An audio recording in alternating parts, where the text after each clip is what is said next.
बिस्मिल्लाहिर्रहमानिर्रहीम। मैं अरशद लोधी और आप देख रहे हैं मेरा चैनल अरशद लोधी व्लॉग। दोस्तों, आज मैं एक आपको बहुत ही खूबसूरत मजहबी बात बताने लगा हूँ कि मौलाना मोहम्मद सफदर साहब अपनी किताब में लिखते हैं कि उकाड़ा के पास एक गांव से बहुत मोहब्बत भरा ख़त वसूल हुआ, जिसमें लिखा हुआ था कि मौलाना साहब, हमारे गांव में आज तक सीरतुल नबी पर कभी बात नहीं हुई। हमारा जी चाहता है कि आप हमारे गांव आएँ, तशरीफ़ लाएँ और हमें सीरतुल नबी पर दर्स दें। जब मैंने इतनी मोहब्बत से लिखा हुआ ख़त पढ़ा तो मेरा जी चाहा कि मैं इनके पास जाऊं और सीरतुल नबी पर बात करूं। खैर, मैंने फ़ैसला कर लिया। मैंने उन्हें ख़त में लिख दिया कि मैं फ़लाँ दिन आपके पास पहुंच जाऊंगा, आप मुझे रेलवे स्टेशन से वसूल कर लीजिएगा। तो मैं अपने वादे के मुताबिक उस दिन उनके गांव रेलवे स्टेशन पर जब पहुंचा तो आगे देखा कि काफ़ी सारे लोग जो हैं वो मेरा इस्तकबाल करने के लिए खड़े थे। उन्होंने मुझे नजराना पेश किया। नजराना पेश करने के बाद उन्होंने मुझसे माजरत की और कहा कि मौलाना साहब, आपकी बहुत मेहरबानी, आप तशरीफ़ लाए, लेकिन हमारी कुछ मजबूरियां हैं, हम अपने गांव में आज सीरतुल नबी पर बात नहीं कर सकते, आपका बयान नहीं सुन सकते। तो मौलाना साहब फरमाते हैं कि मैंने जब उनका ये बयान सुना, उनकी बात सुनी, तो मेरे दिल में बड़ी अजीब किस्म की जो है कशिश सी हुई। तो मैंने उनसे पूछा कि क्या वजह, आपने तो इतनी मोहब्बत से मुझे बुलाया, इतनी मोहब्बत से आपने ख़त लिखा कि हमारे गांव में कभी सीरतुल नबी पे बात नहीं हुई, तो आप आएँ, हमें सीरतुल नबी पे दर्स दें, बात करें, तो आज ये आप क्या बात कर रहे हैं? तो उन्होंने कहा कि मौलाना साहब, मजबूरी है। असल में हमारे गांव में ज़्यादा तादाद जो है वो अहमदियों की है, तो हमारे जो घर हैं बहुत कम हैं। तो उन्होंने हमें जो है वो कहा है कि अगर आप लोगों ने सीरतुल नबी पे अपनी मस्जिद में बात की तो हम आपको गांव से निकाल देंगे, आपकी इज़्ज़तें महफूज नहीं रहेंगी, आपकी जान जो है वो हमारे हम ज़ाया कर देंगे। बहुत सारी धमकियां दी हैं। तो हम नहीं चाहते कि हमारे लिए परेशानी बने या हमारी इज़्ज़तों पे हमला हो, तो इसलिए हम आपसे माजरत कर रहे हैं। मौलाना साहब फरमाते हैं कि मैंने कहा कि अब तो बयान ज़रूर होगा, क्योंकि अगर बात मेरी और आपकी होती तो मैं दरगुज़र करके चला जाता। अब तो बात नबी करीम सल्लल्लाहु अलैहि वसल्लम की शान की है, उनकी आन की है, तो अब ये बयान ज़रूर होगा। तो वो लोग जो है मेरे पाँव पड़ गए कि लामा साहब, मेहरबानी करें, आप इस तरह ना करें, आप जाएं, क्योंकि हमारे लिए मसला बन जाएगा। तो मैंने उन्हें कहा कि आप मुझे ये बताएं कि क्या आपके गांव के आसपास कोई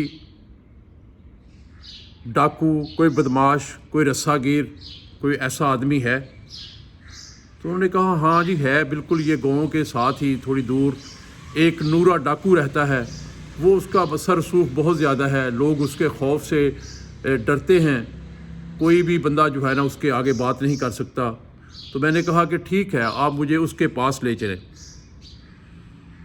तो वो लोग ले के मुझे नूरा डाकू के गांव, उसके डेरे पे ले गए। जब दूर से मैंने देखा कि वो नूरा डाकू अपने बहुत बड़े चारपाई पे बैठा हुआ और पास में कुछ लोग बैठे हुए, तो खैर मैंने उनकी तरफ जाना शुरू किया। जब मैं उनके पास पहुंचा तो नूरा डाकू मेरी तरफ देख के कहता है, खैर आज ते मौलवी साढ़े डेरे ते आ गए ने।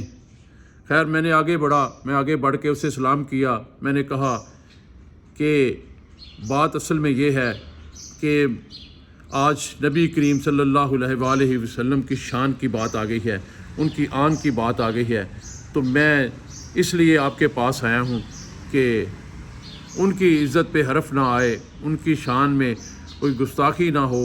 तो उनकी शान बयान करने के लिए आया था, लेकिन ये लोगों ने कहा है कि जी हमारे गांव में बहुत से अहमदी हैं, वो हमारी इज़्ज़तों के हमला करेंगे, हमारी जान व माल पे हमला करेंगे। तो ये डर गए हैं, ये कहते हैं कि जी हम बयान नहीं सुन सकते, हम सीरतुल नबी पे बात अपने गांव में नहीं कर सकते। तो नूरा डाकू उठ के खड़ा हो गया। उसने कहा, लामा साहब, मैं बदमाश हाँ, बगैरत नहीं कि जिहड़ा नबी करीम सल्लल्लाहु अलैहि वसल्लम की शान ते गल सुन सका तो उन्होंने खिलाफ को गल सुन सका। ये बयान जरूर होएगा, मैं देखांगा किहड़ा बंदा तुहानू बयान करन तो रोकदा है। नूरा डाकू हमें अपने साथ लेके उस गाँव चले गए।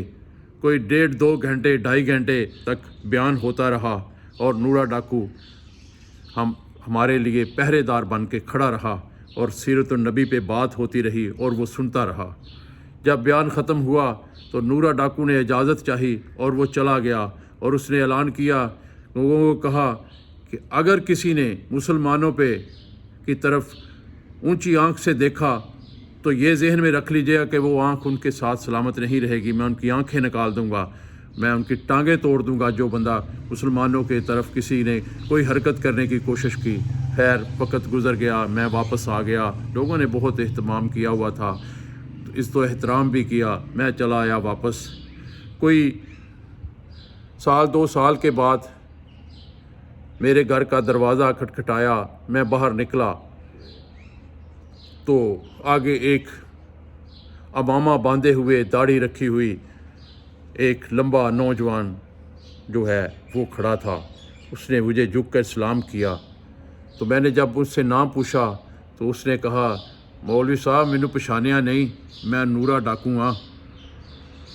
तो उस दिन जिहड़ी तुसां सीरत नबी ते गल कीती ते मैं जाके जिसले सौ गया तो नबी करीम सल्लल्लाहु अलैहि वसल्लम मेरी ख्वाब च आए तो उन्हें आके कहा, नूरिया तू साड़ी इज्जत ते पहरा दिता है, असी तेरी अजमत ते पहरा देवांगे।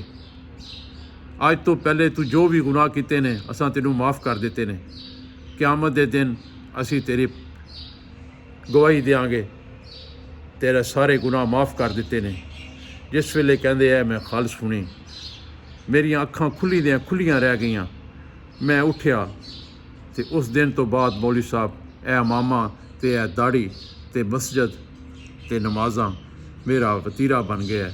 तो अज मेरा दिल चाह रहा सी कि मैं जाके अलामा साहब नूं मिलां ते अलामा साहब नूं दसां कि मेरी ज़िंदगी बदल गई है। मैं हुण नूरा डाकू नहीं हाँ, मैं हुण नूरा डाकू नहीं हाँ, मैं नूरा डाकू नहीं हाँ। दोस्तों बात जो है मैंने कही है, अगर पसंद आई हो तो लाइक कर दें, शेयर कर दें। जो चैनल पे नए दोस्त हैं वो सब्सक्राइब करें, चैनल पे शामिल हो जाएं। बशर्ते ज़िंदगी कल फिर एक नई बात लेके हाज़िर हूँगा। कल तक इजाज़त, अल्लाह हाफिज़।